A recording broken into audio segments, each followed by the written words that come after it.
प्यारे बच्चों, आज की इस क्लास में आप सभी का एक बार फिर से स्वागत है। पिछली कक्षा में हमने पास्ट परफेक्ट टेंस की स्टडी की थी। आज की इस क्लास में हम फ्यूचर परफेक्ट टेंस को सीखेंगे। तो चलिए हम शुरू करते हैं। जिन वाक्यों के अंत में चुका होगा, चुके होंगे, चुकी होगी या लिया होगा या लिए होंगे आदि शब्द आते हैं, वे वाक्य हमारे फ्यूचर परफेक्ट टेंस कहलाते हैं। जैसे हम पढ़ाई कर चुके होंगे, शाम तक माताजी कपड़े धो चुकी होंगी, वह बाजार से आ चुका होगा, अगले महीने तक मैं दिल्ली जा चुका होऊंगा। तो इस तरह के सेंटेंसेस को हम फ्यूचर परफेक्ट टेंस की कैटेगरी में रखते हैं। अब इसको देखें तो हम इसके नाम से ही यह क्लियर है कि फ्यूचर मीन्स भविष्य और परफेक्ट मीन्स पूरा, यानी भविष्य में पूरा होने वाला एक्शन। और अगर हम दूसरे शब्दों में बोलें तो प्रेजेंट में रहकर फ्यूचर में किसी काम को करने की प्लानिंग करना फ्यूचर परफेक्ट टेंस कहलाता है। जैसे सोमवार तक वह दिल्ली जा चुका होगा। इस वाक्य में उसने प्रेजेंट में रहकर फ्यूचर में यानी कि सोमवार तक दिल्ली जाने की प्लानिंग की है। तो यह हमारा फ्यूचर परफेक्ट टेंस है।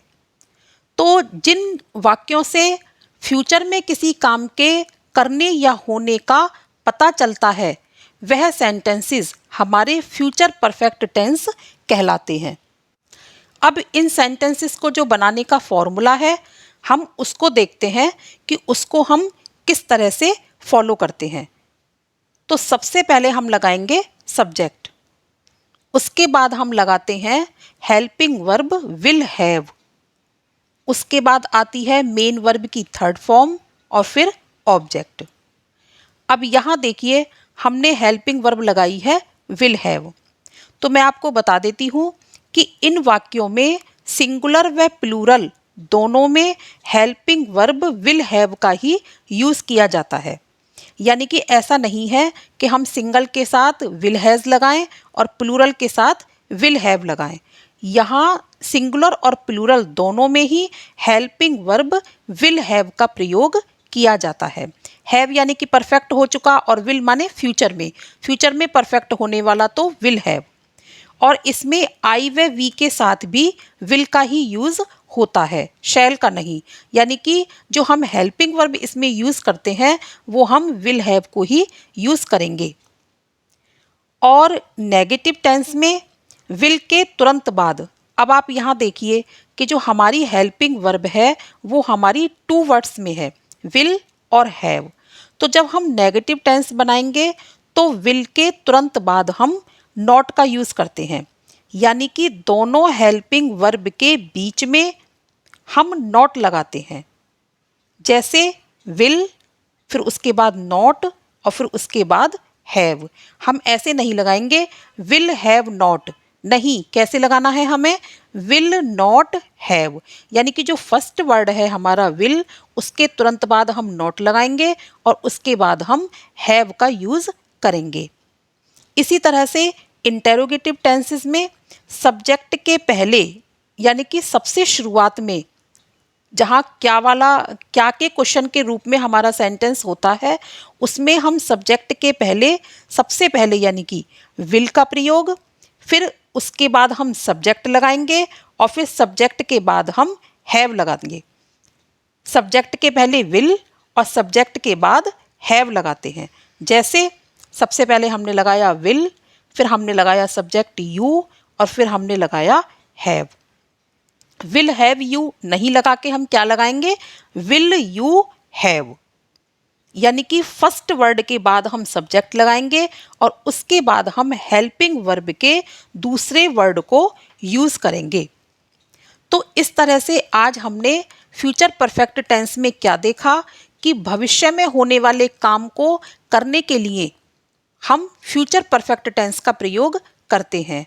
और इसके फॉर्मूले में हम सबसे पहले सब्जेक्ट लगाते हैं, फिर हेल्पिंग वर्ब विल हैव लगाते हैं, फिर मेन वर्ब की थर्ड फॉर्म लगाते हैं और फिर हम उसके बाद ऑब्जेक्ट का प्रयोग करते हैं। कुछ सेंटेंसेस के एग्जाम्पल्स के द्वारा हम इस फ्यूचर परफेक्ट टेंस को और अच्छे से क्लियर कर लेते हैं।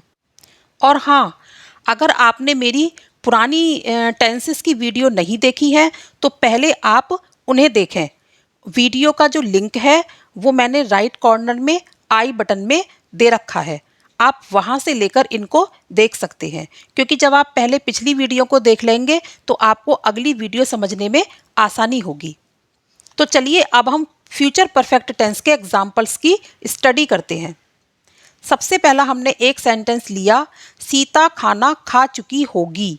अब देखिए चुकी होगी, फ्यूचर में हमने ये प्लानिंग की है, खा चुकी होगी, फ्यूचर के बारे में हम सोच रहे हैं, तो इसका मतलब है ये हमारा फ्यूचर परफेक्ट टेंस है। तो इसकी हम चारों फॉर्म्स में एक सेंटेंस को किस तरह से बनाएंगे, आइए हम एक एक करके इसको समझ लेते हैं। सबसे पहले हमने सीता खाना खा चुकी होगी एफर्मेटिव टेंस सेंटेंस को किस तरह से बनाया। सबसे पहले हमने सब्जेक्ट लगाया सीता, फिर उसके बाद हेल्पिंग वर्ब मैंने आपको कौन सी बताई थी, विल हैव। तो सीता के बाद मैंने लगाई हेल्पिंग वर्ब विल हैव, फिर खाने की स्पेलिंग है ईट, उसकी थर्ड फॉर्म आएगी ईटन और फिर ऑब्जेक्ट लगाया the food. Sita will have eaten the food, ये हो गया हमारा एफर्मेटिव सेंटेंस। उसके बाद आता है हमारा नेगेटिव टेंस, जैसे सीता खाना नहीं खा चुकी होगी। तो सबसे पहले सब्जेक्ट लगाया सीता, फिर हम अब आप यहाँ देखिए विल हैव हमारी हेल्पिंग वर्ब है, तो सबसे पहले उसके बाद हम लगाएंगे विल के तुरंत बाद हम लगाएंगे नॉट और फिर हम लगाएंगे हैव, फिर वर्ब की थर्ड फॉर्म ईटन और फिर द फूड। कैसे, Sita will not have eaten the food. सबसे पहले सब्जेक्ट लगाया सीता, फिर हेल्पिंग वर्ब लगाई विल, उसके तुरंत बाद लगाया नॉट और फिर हेल्पिंग वर्ब का सेकंड वर्ड लगाया हमने हैव और फिर मेन वर्ब की third form eaten the food. Interrogative sentence में क्या सीता खाना खा चुकी होगी, क्या लगा हुआ है, सबसे पहले हम हेल्पिंग वर्ब को यूज करेंगे। टू वर्ड्स में हमारी हेल्पिंग वर्ब है तो सबसे पहले हम उसका एक वर्ड यूज करेंगे विल, फिर उसके बाद लगाएंगे हम सब्जेक्ट सीता, फिर विल के बाद उसका सेकंड वर्ड हैव, तो विल सीता हैव, फिर eaten the food question mark. तो ये हमारा इंटेरोगेटिव टेंस कैसे बना, will Sita have eaten the food, क्या सीता खाना खा चुकी होगी। अब आता है हमारा इंटेरोगेटिव प्लस नेगेटिव टेंस, क्या सीता खाना नहीं खा चुकी होगी। तो सबसे पहले हमने लगाई हेल्पिंग वर्ब में विल, फिर हमने सब्जेक्ट लगाया सीता, फिर देखिए यहाँ एक वर्ड यूज करने के बाद हमने आपको बताया था कि हम नॉट यूज करेंगे, तो सब्जेक्ट के तुरंत बाद हमने यूज किया नॉट और फिर जो विल का सेकंड वर्ड था हैव उसको लगाएंगे हम और फिर वर्ब की थर्ड फॉर्म और फिर द फूड ऑब्जेक्ट। तो कुल मिला के ये सेंटेंस कैसे बना, will Sita not have eaten the food. तो will Sita not have eaten the food, क्या सीता खाना नहीं खा चुकी होगी। तो इस तरह से एक ही सेंटेंस को लेकर हमने उसकी चारों फॉर्म्स में सेंटेंस को बनाना समझा। अब आइए हम इसके कुछ और एग्जाम्पल्स की स्टडी कर लेते हैं। पहला सेंटेंस है हमारा, हम बाजार नहीं जा चुके होंगे। फ्यूचर की बात है तो कैसे बनाएंगे हम, सबसे पहले हमने हम के लिए लगाया वी, फिर हेल्पिंग वर्ब लगाई हमने विल, नेगेटिव टेंस है तो तुरंत हम लगाएंगे नॉट, फिर लगाएंगे हम हैव, फिर वर्ब की थर्ड फॉर्म और फिर टू मार्केट। तो we will not have gone to market, ये हमारा बन गया नेगेटिव सेंटेंस। दूसरा सेंटेंस है, क्या तुम शाम तक कपड़े धो चुके होंगे। ये है हमारा इंटेरोगेटिव सेंटेंस। इसको बनाने के लिए क्या लगा हुआ है, तो सबसे पहले हम हेल्पिंग वर्ब लगाएंगे विल के तुरंत बाद लगाएंगे हम सब्जेक्ट यू, फिर हेल्पिंग वर्ब का सेकंड वर्ड लगाएंगे हम हैव। फिर जो मेन वर्ब है हमारा धोना, उसकी हम थर्ड फॉर्म लगाएंगे वॉश्ड। फिर हम लगाएंगे ऑब्जेक्ट द क्लोथ्स, शाम तक तो हम लगाएंगे बाय इवनिंग और क्वेश्चन मार्क। तो हमारा ये सेंटेंस क्या बन गया, will you have washed the clothes by evening. Third sentence में जुलाई से पहले मैं घर वापस आ चुका हूँगा। तो पहले हम बनाएंगे मैं घर वापस आ चुका हूँगा, तो आई सब्जेक्ट लगाया, फिर उसके बाद हमने लगाई हेल्पिंग वर्ब विल हैव, क्योंकि ये हमारा एफर्मेटिव सेंटेंस है तो हम दोनों जो हेल्पिंग वर्ब की जो दोनों वर्ड्स हैं उनको एक साथ लगा देंगे, आई विल हैव। फिर आने की थर्ड फॉर्म, फर्स्ट फॉर्म भी कम है और इसकी थर्ड फॉर्म भी कम है, तो हमने क्या लगाया, आई विल हैव कम, वापस तो बैक, कहाँ घर को, टू होम। जुलाई से पहले, तो पहले के लिए लगाया बिफोर और फिर जुलाई। तो सेंटेंस कुल मिला के क्या बना, I will have come back to home before July. हम पढ़ाई कर चुके होंगे, नेक्स्ट सेंटेंस। तो हम के लिए लगाया हमने वी, हेल्पिंग वर्ब लगाई हमने विल हैव और पढ़ाई कर चुकने की क्या है, studied. We will have studied यानी कि हम पढ़ चुके होंगे या पढ़ाई कर चुके होंगे।